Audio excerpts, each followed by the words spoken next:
Hello hello, welcome to हमारे channel, आपकी मेरी हमारी चैनल। अभी तक आपने हमारे चैनल को सब्सक्राइब नहीं किया है तो ज़रूर कर लेना। चलिए कहानी आगे देखते हैं। चियो अपनी क्लास अटेंड करने आया था। इस वक्त वो अंकल पेन के पास जाता है, लेकिन अंकल पेन ने कहा था कि वो आज बिजी है, तो चियो यहाँ आ गया था। उसका दोस्त उसे पूछता है कि क्या तुम दोनों में फ़ाइट हुई है। चियो बहुत बोर हो रहा था और गुस्से से कहता है कि माइंड योर ओन बिजनेस। तो उसका दोस्त फिर उसे नहीं बुलाता। फिर जैसे तैसे बोर होते हुए क्लास चल रही थी, लेकिन चियो की नज़र बाहर युयांग और लीहुआन पे पड़ती है। वो सोचता है कि वो दोनों तो हर वक्त एक साथ ही क्यों होते हैं। बेल बजते ही चियो भाग के बाहर जाता है और युयांग को बुलाता है और कहता है कि मुझे तुमसे कुछ काम है, चलो कहीं और चल के बात करते हैं। तो युयांग उसके साथ किसी रेस्टोरेंट में चला गया। चियो उसे ट्रीट देने वाला था, तो युयांग कहता है कि तुम अचानक से इतना प्यार क्यों दिखा रहे हो, कुछ तो बात है। लेकिन चियो बोल नहीं पा रहा था। युयांग वेट्रेस को भेज देता है और चियो को पूछता है कि क्या अंकल पेन के साथ तुम्हारी रिलेशनशिप अच्छी नहीं जा रही है। चियो कहता है कि सब लोग ऐसा क्यों कह रहे हैं, सबको ऐसा क्यों दिख रहा है कि हमारी रिलेशनशिप अच्छे से नहीं जा रही है। युयांग कहता है कि मुझे तो उस वक्त से पता है जब हम स्पा में थे। उस वक्त तुम ऑनेस्टली मुझे नहीं बता रहे थे, लेकिन बात करें तो तुम मुझसे ही रिलेशनशिप के बारे में बात क्यों करना चाहते हो। तुम्हें तो मुझसे बात करना अच्छा नहीं लगता था। चियो कहता है कि क्योंकि मेरे सारे दोस्त में से सिर्फ तुम ही एक गे हो। तो युयांग सोचता है कि ये लड़का तो बहुत स्ट्रेट फॉरवर्ड है और वो कहता है कि ठीक है, तो बताओ मुझे कि क्या हुआ है। तो चियो बताता है कि रिसेंटली मुझे ऐसा लग रहा है कि कुछ तो ठीक नहीं चल रहा है। मैं ये तो नहीं बता सकता कि क्या गलत हो रहा है। मेरी पिछली सारी रिलेशनशिप ऐसी ही थी। मेरी सारी गर्लफ्रेंड्स बहुत मीन थी, लेकिन अंकल ऐसे नहीं है और मुझे ये अच्छा नहीं लग रहा है। कभी कभी वो मेरे क्लोज होते हैं, लेकिन कभी कभी वो मुझे इग्नोर कर देते हैं। जब मैंने कहा कि मैं उसके साथ रहना चाहता हूँ तो उसने मना कर दिया। क्या तुम्हें लगता है कि वो बस मेरे साथ मैस कर रहे हैं? मुझे लगा था कि मैं अंकल के साथ रहूँगा तो वो मुझे ज़्यादा अटेंशन देंगे।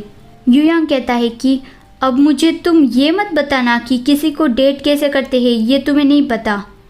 कितने वक्त से एक दूसरे को तुम लोग डेट कर रहे हो कि अब तुम साथ रहना चाहते हो।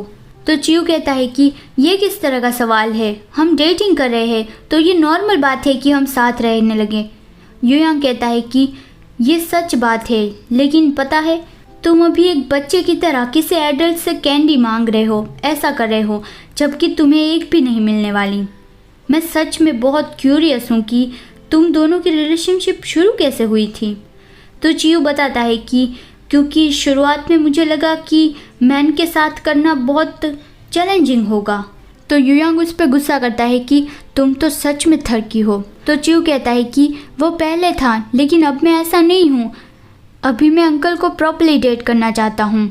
तो युयांग कहता है कि अच्छा, तो फिर अंकल के बारे में ऐसा क्या है जो तुम्हें अट्रैक्ट करता है। तो चियो बताता है कि मुझे ये रियलाइज़ हुआ कि जब मैं अंकल के साथ रहता हूँ तो मैं सच में खुश होता हूँ, ना कि जब मैं दूसरे लोगों के साथ होता हूँ तब मुझे प्रिटेंड करना पड़ता है। कभी कभी वो मुझे डांटते हैं और मैं भी बाहर से गुस्सा दिखाता हूँ, लेकिन अंदर से वो मुझे अच्छा लगता है। मुझे उसके साथ रह के बहुत खुशी मिलती है। मुझे अचानक से ऐसा फील होने लगा जैसे पहले मेरी लाइफ बहुत बोरिंग थी। तो युयांग कहता है कि तुम्हारी लाइफ पहले बोरिंग थी? क्या एक प्लेबॉय की लाइफ भी बोरिंग हो सकती है? तो चियो कहता है कि मेरे पिछले पार्टनर्स और फ्रेंड्स बस मेरे पैसों की वजह से ही मेरे साथ थे। मुझे भी ये पता था और मैं भी उसे अपने पास रखने के लिए पैसे खर्च करने के लिए तैयार था। क्या तुम्हें याद है उस रात में मेरी एक्स गर्लफ्रेंड के साथ था? उसने मुझे बताया था कि वो मुझे डेट कर रही थी क्योंकि वो ऐसा चाहती थी कि मैं अच्छे से उसका साथ दूंगा। शायद अंकल भी मुझे लेके यही सोचते हैं। युयांग कहता है कि क्या तुम्हें इतनी चिंता हो रही है?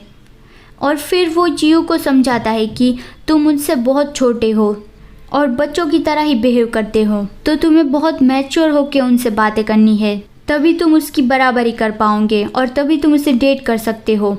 तो चियो कहता है कि मैं मैच्योर हूँ, मैं बड़ा हो गया हूँ। युयांग कहता है कि तुम तो प्यार के बारे में क्वेश्चंस भी नहीं समझ पा रहे हो। क्या तुम एलिमेंट्री स्कूल में हो? और तुम्हें ये भी पता होना चाहिए कि अंकल पेन इस बारे में क्या सोचते हैं, तो जाके उनसे बात करो। और उसे ली हुआन का मैसेज आ जाता है तो वो चला गया। फिर रात को बार में चियो अंकल पेन से बात करने गया तो वहाँ अंकल पेन और उसका एक्स बॉयफ्रेंड था। चियो उससे झगड़ा करने लगा। अंकल पेन चियो को रोकते हैं और अपने एक्स को हमेशा के लिए गुड बाय कह देते हैं। उसके जाने के बाद चियो अंकल पेन को कहने लगा कि आप किसी को भी हमारे बारे में क्यों नहीं कह रहे हो, आप दोनों का ब्रेकअप हो गया है, फिर भी आप उसे एक्स बॉयफ्रेंड कह के बुला रहे हो, तो मुझे आप क्या कह के बुलाओगे। अंकल पेन कहते हैं कि मैंने तुमसे पहले भी कहा है, मैं ज़्यादा किसी को एक्सप्लेन नहीं करना चाहता। चियो कहता है कि अंकल क्या हम रिलेशनशिप में हैं। अंकल पेन कहते हैं कि वो तो तुम पे निर्भर करता है कि तुम इसे किस तरह से देखते हो। चियो कहता है कि आपका मतलब क्या है। तो अंकल पेन कहते हैं कि मैंने पहले कहा नहीं था, तुम्हें सभी चीज़ें बहुत सीरियसली लेने की ज़रूरत नहीं है।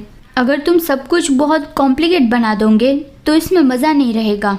तो चियो कहता है कि तो क्या आप बस मेरे साथ खेल रहे थे। तो अंकल पेन कहते हैं कि क्या तुम दुखी हो गए, मुझे लगा कि तुम्हें इन सब की आदत होगी। मैंने ये कैलकुलेट किया कि इस साल तुम 18 के हो और मैं 36 का हूँ। 10 सालों के बाद तुम 28 के हो जाओगे और मैं 46। एक्चुअली 10 साल आगे जाने की ज़रूरत नहीं है, हमारे बीच का डिफरेंस बहुत बढ़ता ही जाएगा। तुम मुझसे क्या उम्मीद लगा सकते हो, तुम ही मेरे पास आए थे तो मुझे लगा तुम्हें इसका नतीजा पता होगा। मैं टीनेजर नहीं हूँ तो मैं फ्रेशनेस मेंटेन नहीं कर सकता और तुम भी अपनी फ्रेशनेस पास कर चुके हो और मैं भी तुम्हारा इंतज़ार नहीं कर सकता। तुम जब ग्रेजुएट हो जाओगे तो तुम्हारे प्लान्स बदल जाएंगे, तुम कुछ महीनों में ही यहाँ से दूर चले जाओगे। मैंने तुम्हें मना नहीं किया था क्योंकि तुम रिलेशनशिप में रहने के बारे में बहुत ओपन लग रहे थे, लेकिन तुमने यहाँ मुझे बहुत परेशान किया। चियो कहता है कि तो आपने शुरू से ही ये प्लान किया था। अंकल पेन कहते हैं हाँ, और वो अपने मुंह में सिगारेट लेने ही वाले थे, लेकिन चियो को देख के उसके हाथ से सिगारेट गिर गए। चियो रो रहा था और कहता है आपने मुझसे झूठ कहा था, लगता है सिर्फ मैं ही अकेला हूँ जिससे इसमें दर्द हो रहा है, मैं कभी वापस नहीं आऊँगा। और वो चला गया। अंकल पेन नीचे पड़ी सिगारेट देखते ही रहे और उसकी भी आंखों में आंसू आ गए थे। वो बोलते हैं कि मैंने कभी नहीं सोचा था कि इतना बुरा हो जाने के बाद भी मैं ऐसी बेवकूफ़ी भरी चीज़ें कर रहा हूँगा। मतलब कि अंकल पेन भी चियो से प्यार करते हैं। ओके, अब बाकी की कहानी आगे की वीडियो में देखेंगे।